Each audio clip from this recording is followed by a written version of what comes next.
Namaste, everyone, and welcome to Anchor the Light. Here we are trying to share as many of these deeper spiritual teachings and give you an everyday application for them. So today, the teaching is very simple. As always, try to make it simple. There are many paths. Let me just show it to you. There are many paths to the top of the mountain, but the view is always the same. Okay, it's a Chinese proverb. All right, there are many paths to the top of the mountain, but the view is always the same. Right, there are many ways we can look at this. Number one, when you try to solve a problem, there are many ways to do the same thing. So some people who are very mental will think about it, look at ways to fix the issue, formulate the plan, and execute. Some people who are very willful, they will just go in and try to solve it or try to use brute force and solve the problem.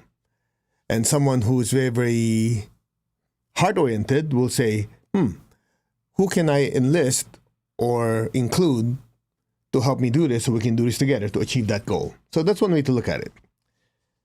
However, I'm more interested today in talk about universal truths. For example, in the Hindu tradition, there's this saying, and I'll just read to you to make sure I don't screw it up. Truth is one, the wise call it many names. That's from Rig Veda.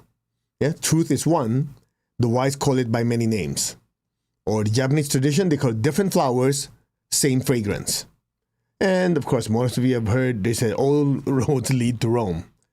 Now, when it comes to spirituality, that is very true. Now, before we tackle that, let's talk about healing first, because recently I was just interviewed about energy healing. And one thing that I remember my teacher used to tell me is this: all healing comes from one source and has one objective. Okay? All healing comes from one source and one objective. One source means all healing comes from God. One objective: alleviate the suffering of the individual or people or nation, depends on what you aim at, but it's to alleviate suffering. So healing energy comes from one source, healing comes from one source, and it has the same objective. So I was asked, you teach and you practice pranic healing. The number one question people always ask is, how about Reiki? Reiki is very popular. First of all, the word Reiki is Japanese. If you break it down in characters, Reiki, Rei, in Chinese calligraphy, is actually Ling, where the word Linghun or soul comes from. Qi is life force or energy. So Reiki literally means soul energy. Okay? So people ask, what's the difference between pranic healing and Reiki? Well, I always start with, look, the way my teacher explained it is all healing comes from one source and all healing has one objective, which is the alleviation of suffering. So when we're talking about the difference between Reiki and pranic healing, we also have to talk about how is that different from medical practice, chiropractic practice, acupuncture, herbology, and all these different healing modalities. All of them come from one source. Make sense? And the objective is the same: alleviate the suffering of people. Now, without going to really extensive detail, pranic healing, as some of you have already studied, is very systematic. We learn about the energy centers, we learn about the chakras, the energy centers, and the energy body. And every ailment has a unique set of energy patterns. So therefore, there's a unique set of protocols or recipes, if you will, for each ailment or what do you call this, disorder. Now, Reiki, on the other hand, at least based on the Reiki masters of taking my classes, they would say, in Reiki, we don't do that. We just let the divine energy flow through us and let the energy go where it needs to. So you see, the objective is the same, to make the person feel better. It's just the way it's done is very different. Of course, if you have herbology, you use herbs to do what? To bring about certain changes within the body, the physical body, and the energy body to create a result. And so on and so on. I'm not going to go through all the different healing modalities. So that gives you an idea. There are many roads to that top of the mountain, or the objective, which is alleviate suffering. It's just there are many ways to do it. Okay? Now, why are we talking about this? Because it is very important for us to realize we're all in the same team. We're all in the same team. It's just different people have different ways of getting things done. Then you take it one step further, which I know this will trigger some of you. Same thing with religion. The purpose of all religions, at least when it was put together by the original founders, which, by the way, most of the founders did not try to start a religion, it's the people who followed them. The objective is the same. Oneness with God. Experiencing oneness with God. Some people call it going to heaven. In the Buddhist tradition, they say to go to the pure line of the Buddha. Right? So different cultures have different perception of this end result. It's just there are different ways of executing it. So if a person is very, very devotional, they use the heart center. They pray to a certain person, they pray to a certain deity, they pray to God. Then some people are more mental. So in the Buddhist tradition, they're very, very mental. What is the cause of suffering? Okay. What are the ways to alleviate this suffering? What is the end result of this? More inner peace, stillness, spiritual awakening. Make sense? So just look at it this way. The way it was explained to me, the different religions are like different pathways to the top of the mountain to experience oneness with God. And to take it one step further, different religions appeal to different types of souls. So the way it was explained to me is that these different religions are like different schools. On all these different schools, the objective is to graduate. Graduate meaning what? Experience oneness with God. So a person who's more devotional, very heart-oriented, they get drawn to religions like Christianity, Islam, Hinduism, right? They get drawn to it because you feel like, oh, I want to, experience this love, this joy. I want to invite Jesus into my heart. The Christian tradition, right? Same thing in the Hindu tradition. They follow certain deities. In the Catholic tradition, they follow certain saints. In the Muslim tradition, you pray to the one God, Allah. So it's very, very devotional. Now, people who are very, very mental, they will start going, okay, that's not for me. I'd rather understand what's going on. I really want to understand the details. What exactly is suffering? What does a person who's suffering, what are they experiencing? And how do you alleviate that suffering? That's very, very intellectual, very dry, no feeling. That's a Buddhist tradition. Now, here's the interesting part. Where all of these come together is when you go to the inner teachings. So in ancient times, most of you know, the Lord Joshua or Lord Jesus would give parables or stories to the general public. But to the apostles, he would say, I will give you the key to the mysteries of the kingdom of heaven, the inner teachings. So there's always inner school and outer school. In the Buddhist tradition, same thing. He would teach and preach to the people outside, but to his close disciples, he teaches differently. So every religion has inner and outer schools. In the Egyptian tradition, the inner schools are called the greater mystery schools. The outer schools are called lesser mystery schools. Now here's the interesting part. Oftentimes, when you get to the inner teachings, they deal with energy. I'll give you an example. In the Buddhist tradition, when you study the teachings of the Dalai Lama, or you study traditional Buddhism, it's a lot of concept, a lot of understanding. Then when you go to the inner teachings, like Tibetan Buddhism, then you start understanding the energy channels. You start learning about alchemy, transmutation of sexual energy, transmutation of anger into love, the use and manipulation of converting one type of energy to another type of energy, from anger to love.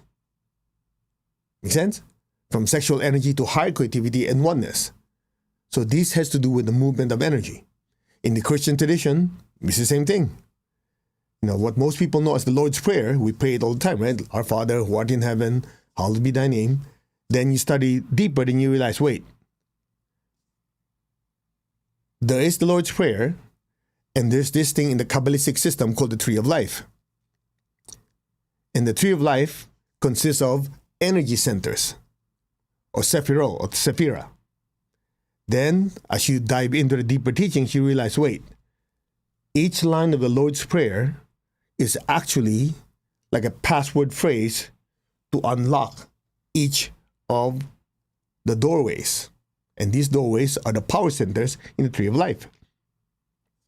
So when you practice the Lord's Prayer in a special way, going through the Lord's Prayer each line as one of the chakras, then you realize the Lord's Prayer is actually an ancient technique to cleanse and activate the chakras, bring down massive amount of spiritual energy, and awakening that primordial force called Kundalini and bring it up to the upper centers. You go, ooh, I never heard that in church, and I would not recommend you say that in church because not many people know about this. They would say, oh, you're getting to the dark side. Make sense? So there's always inner teachings and outer teachings. I'm sharing this with you because once we realize that there are many, many different pathways to God, we become more tolerant and understanding. I might not worship God the way you do, but all of us want to experience oneness with God. And to summarize, the way my teacher explained it is, religion has a tendency to divide. I'm different, you're different. Spirituality has a tendency to unite. The question is why? Because different religions, watch this, are a different set of thought forms. You know, when you create a thought, there's a lump of energy in the energy world. That's an idea. So, in Christianity, there's a set of thought forms. This is how you experience oneness with Jesus and with God. In the Muslim tradition, based on the Quran, this is how you do it. Make sense? In the Buddhist tradition, this is how to intellectualize. So every religion has a set of thought forms, like different schools. You're looking at the thoughts and motions that are generated. Here's the problem. We get so focused on the school, we forget the most important part is not the teaching, but the student who's learning the teachings. And that student is the spiritual self or the soul. Once we focus on it, that we are spiritual beings going to different types of schools, and the objective is oneness with God and oneness with all, we start to realize, hey, I might not believe what you believe, but we realize we have the same outcome. So we become more tolerant. You might worship God through chanting. I don't do chanting. I do studying. Okay, good. Some people do it through intense prayer, many hours. Some people don't do that. Some people, they just sit there, close their eyes, they don't pray to anyone. They practice stillness, and that stillness, they experience an expansion. So different schools are for different types of souls. The most important part is the one studying. And that spiritual being that is studying is the spiritual self or the soul. Does that make sense? So, that said, that's why spirituality unites all of us. Religion has a tendency to see the differences.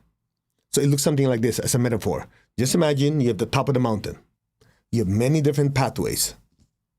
Some pathways are wider. Some pathways are narrower. Some pathways are crooked. Some pathways are more straight. Some pathways have more obstacles. So different pathways going up to the mountain. But everyone is trying to get to the top. Does that make sense? So by understanding this, we become more tolerant. I worship God differently than you do. But all religions teach the law of karma. Whatever you do to others, you're doing to yourself. Whatever you don't want others to do to you, don't do it to others. It's just said in different ways. So my teacher used to always say, truth is universal. Or, again, from the Rig Veda, which is how many, 10,000 years old, truth is one, the wise call it many names. I want to share this with you because not just now, some of you go, oh yeah, there's so much division right now with politics and religion. Hey buddy, it's been happening for thousands of years. It's just because of social media, because of internet, because all these things that we're more aware of it because it's popping up all over the place. But it's nothing new. It's been on for thousands of years. As long as you have people, you'll have different opinions. Or the way Master Cho says is, as long as you have more than two people, you always have politics. Politics simply means difference of opinion. Make sense? So instead of focusing on the material or the data, you focus on the one who is interpreting the data, the soul, the spiritual self. Everyone wants to experience one with God. Everyone wants to have a better life. You want to give a good life to your children, to the people you love.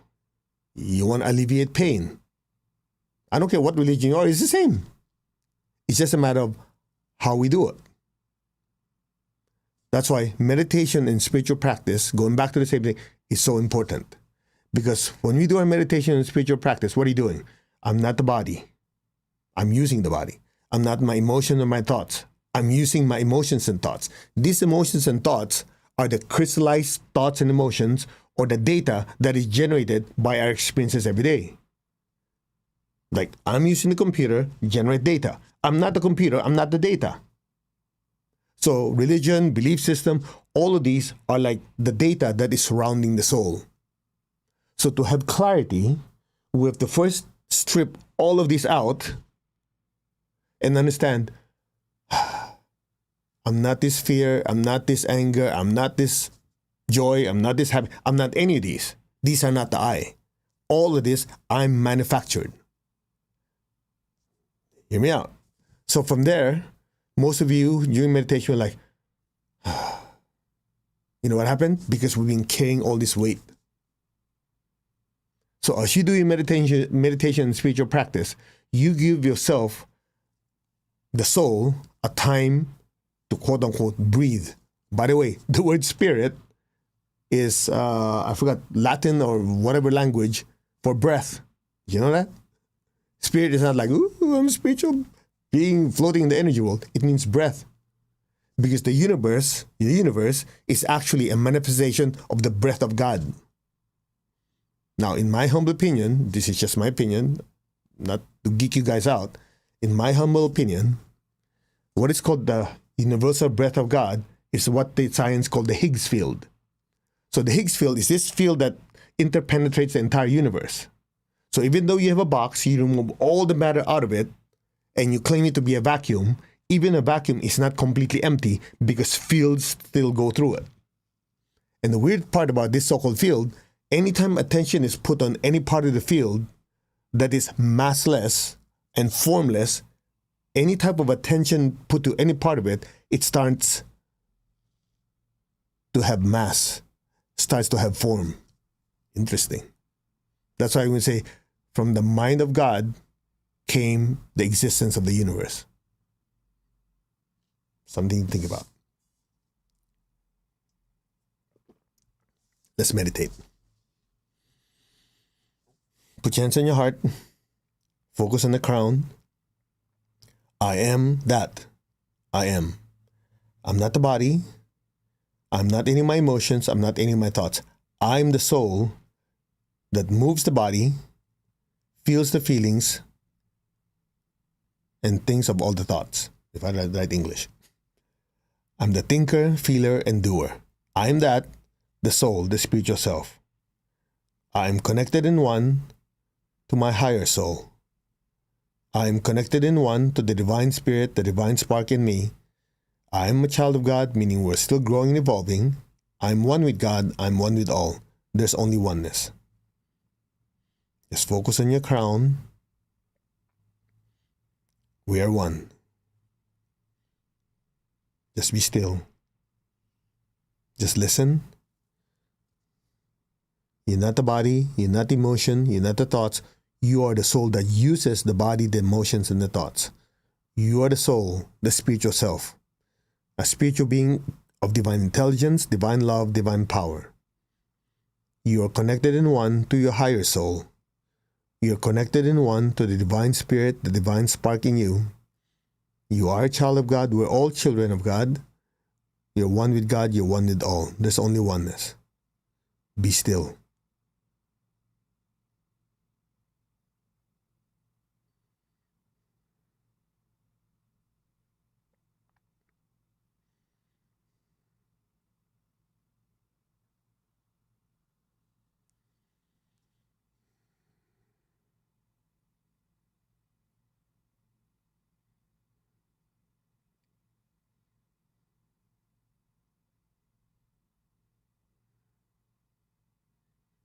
Maintain your stillness. Maintain your state of awareness. Open your hands in blessing. We will do the meditation, the great invocation, a powerful prayer to bless the earth with divine intelligence, divine love, and divine power. So visualize the earth in front of you, the size of a little ball. Now imagine all of us are beings of light inside the big bright sun looking out into the solar system. Let's focus on Mother Earth. Collectively project a brilliant beam of light from the sun shining on the entire earth. Let us chant Om 3 times. Om, Om, Om.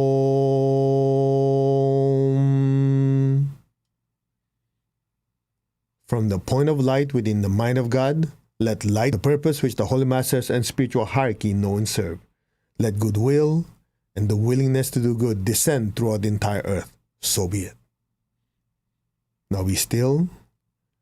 Allow ourselves to simply be channels and pipelines to bless the earth with divine intelligence or divine light, divine love, and divine power, divine will.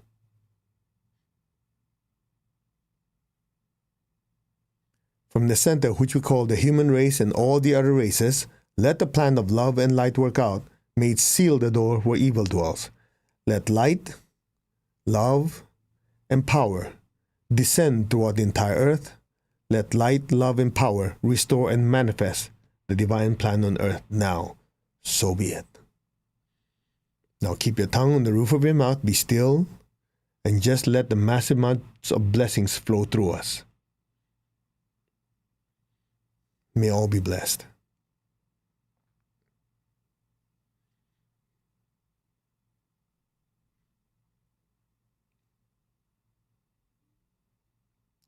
Again, from the point of light within the mind of God, let light stream forth into the minds of all beings. Let light, or divine intelligence, descend throughout the entire earth. From the point of love within the heart of God, let love stream forth into the hearts of all beings. Let love descend throughout the entire earth. May the avatar of love return to earth. From the center where the will of God is known, let purpose guide the wills of all beings, the purpose which the Holy Masters know and serve.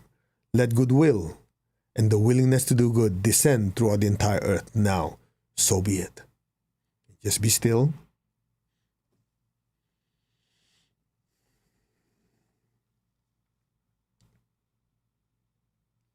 From the center, which we call all the different races, let the plan of love and light work out. May it seal the door where evil dwells. Let light, love, and power descend throughout the entire earth. Let light, love, and power restore and manifest the divine plan on earth now. So be it. Now be still. Allow the blessings to continuously flow through us. In the process, it's also disintegrating and releasing all negative energies in our energy centers and energy channels. Just let it flow through. It's like standing under a ginormous waterfall.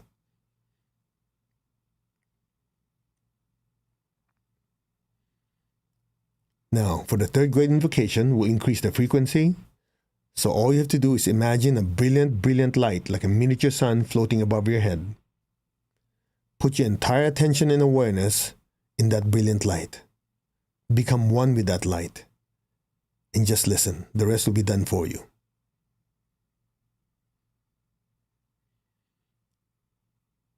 From the point of light within the mind of God, let light stream forth into the minds of all beings. Let light descend on earth.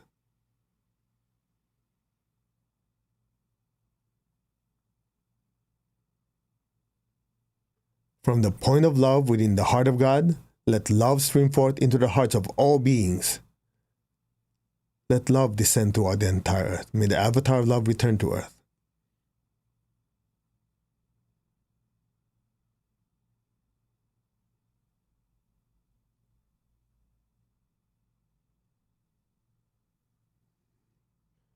From the center where the will of God is known, let purpose guide the wills of all beings, the purpose which the Holy Masters know and serve. Let goodwill and the willingness to do good descend throughout the entire earth.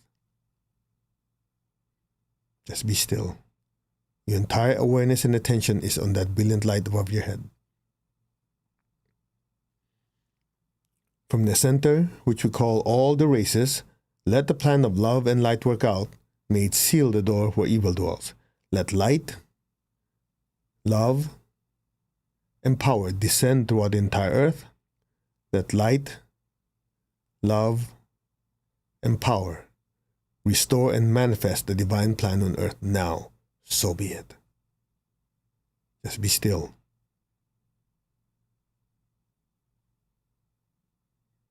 Just listen. Om.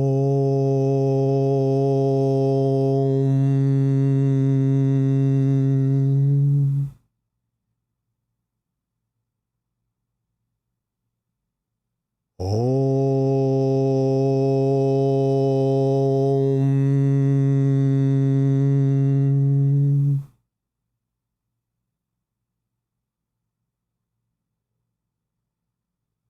Om.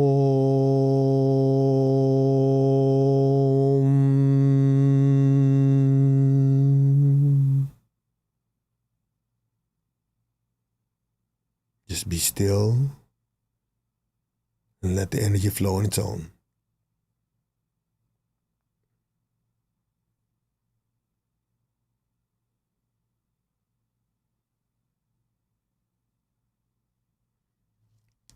Gently lower your hands. Maintain your stillness and awareness on that brilliant light above your head. Stay there.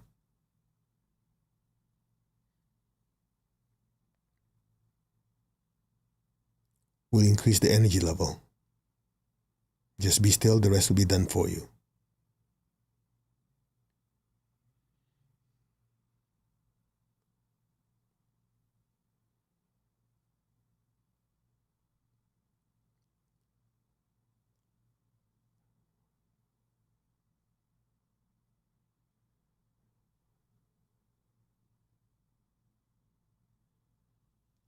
Om.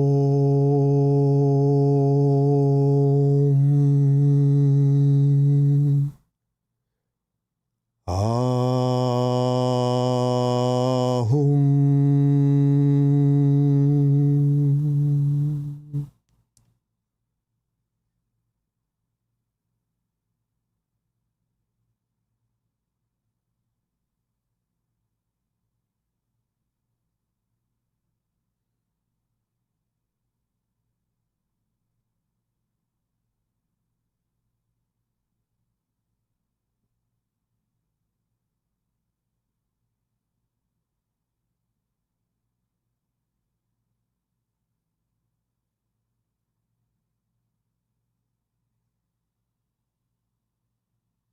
Om.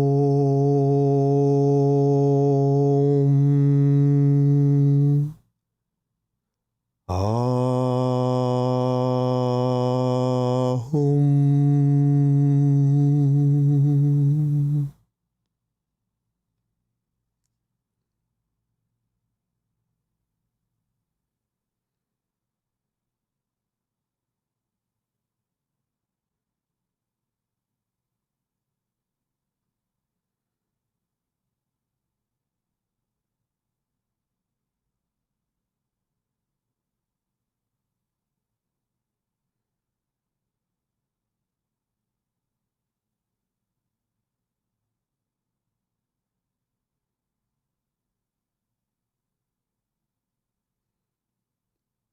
Just let go.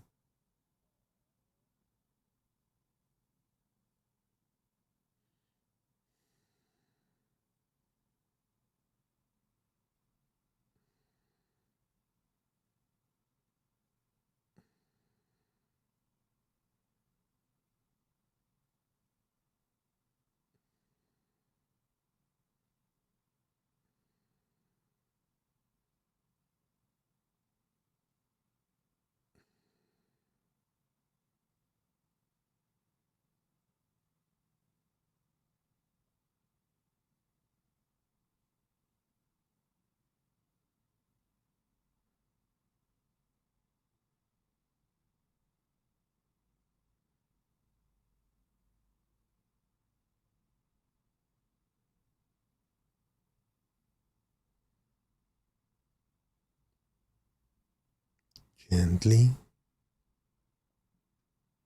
very slowly, very gently and slowly, come back to your body. Gently move your fingers and your toes. Gently and slowly come back. Take your time.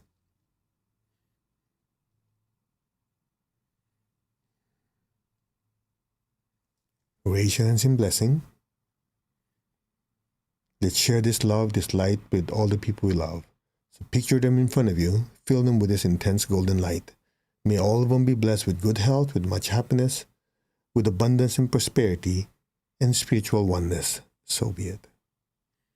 If you know anyone going through challenging times in their life with their health, their relationships, even their finances, fill them with this golden light.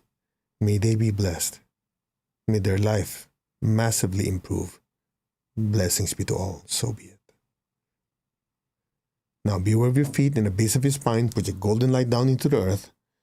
Let our beloved Mother Earth be blessed with divine light, divine love, and divine power. Let our beloved Mother Earth be healed, regenerated, and revitalized. Blessings to our beloved Mother Earth. So be it, and so it is.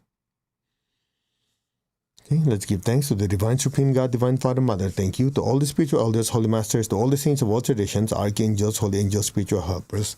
Personally to my teacher, Master Chokok Sri Mahaguji Mailing, thank you in full faith, and so it is. All right, you may open your eyes. How do you feel? Observe your thoughts and emotions. Anybody notice? Very peaceful, very quiet. Because when you do these meditations, like allow yourself to be a channel to bless the earth and really get into it, you allow the divine energies to flow through you like a fire hose. That's why afterwards, like, man, that was quiet. And the good news is, as you do this regularly, over and over, day in and day out, that stillness and peace that you experience in meditation, you are able to take into your everyday life. So you start noticing, hey, these people are getting triggered over nothing. You're going, hey, I used to join that party. Now it's like I'm looking at them like, what's wrong with you? How come you get triggered for every little thing?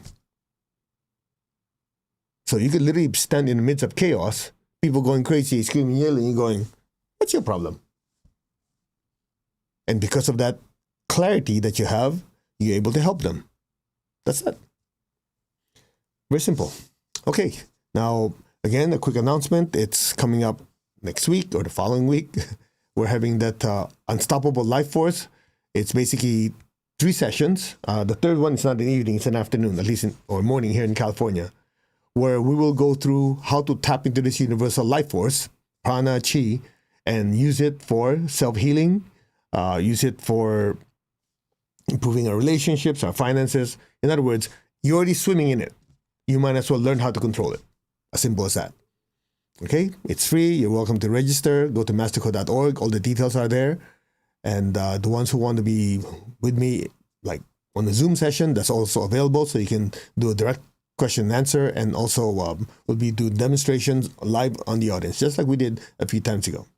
And if you have friends or loved ones who you want to introduce to energy healing, but they get a little weirded out, I will start from scratch, how to feel energy, how you experience it when you're in your everyday life with your partner, at work, and how these little nuances, like you're standing there and people looking at you, you could feel it. We'll explain all that. Okay? Namaste, everyone. And today, I think it's Monday. We will see you on Wednesday for Anchor the Light. God bless, take good care, and we'll see you soon.